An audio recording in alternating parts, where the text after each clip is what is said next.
আজি প্ৰায় এমাহ ধৰি বন্যহাচীৰ ওপৰতোপৰা এটা জাকৰ প্ৰায় 70 প্ৰায় 100জনীয়া ভিতৰৰ জাকত মৰঙী অঞ্চলৰ ওপৰতো চলাই আছে। ইয়াৰ মানে মানুহৰ বহুত অশান্তি হৈছে, ঘৰ দুৱাৰ ভাঙিছে, মানুহ মাৰিছে। মৰঙীত মৰা নাই, নদীৰ পাৰে হৈ পেলাই চিৰাকুলি অঞ্চলত মানে মানুহ মাৰিছে। তাৰ কাৰণে আমাৰ বহুত অসুবিধা হৈছিল। আজি গোলাঘাট জিলা ফৰেষ্ট বিভাগে এই হাতীজাকটো বৰ্তমান খেতি পথাবলৈ সক্ষম হৈছে। তাৰ কাৰণে আপোনাৰ ৰাষ্ট্ৰীয় 39 নং ৰাষ্ট্ৰীয় ঘাইপথটো বহু সময় ধৰি আবদ্ধ হৈ আছিলে, যান জঁটৰ সৃষ্টি হৈছে। এতিয়া বৰ্তমান উলিয়াই পঠোৱা দেখা গৈছে। তেওঁলোকক এতিয়া হাতীটো খেদি কোৰাজংঘৰ ফালে যাবগৈ, মূৰ্খৰণিৰ ফালে যাবগৈ, পথাৰ বিজুলী ফালে যাবগৈ। একেলগে খেদি পঠাবলৈ সক্ষম হ'ল। তাৰ কাৰণে মানুহে বহুত ধন্য মানিছে। প্ৰায় জেগাটোত আজি প্ৰায় আগবেলাৰ পৰা গোটেই দিনটোৱে ক'ব পাৰি এৰা ধৰাকৈ। এতিয়া প্ৰায় এঘণ্টামান প্ৰায় একদম পূৰা ষ্টপ হৈ গৈছিলে।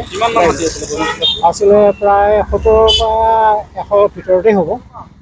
আমিতো গন্তি কৰিব নোৱাৰোঁ, জাক পাতি যোৱাটো বহুত আছে। মানে ৰাইজে দেখিছে প্ৰত্যক্ষভাৱে চকুৰে। যিকোনো খবৰৰ বাবে যোগাযোগ কৰক 7099017330 লগতে 7099017110 নম্বৰত।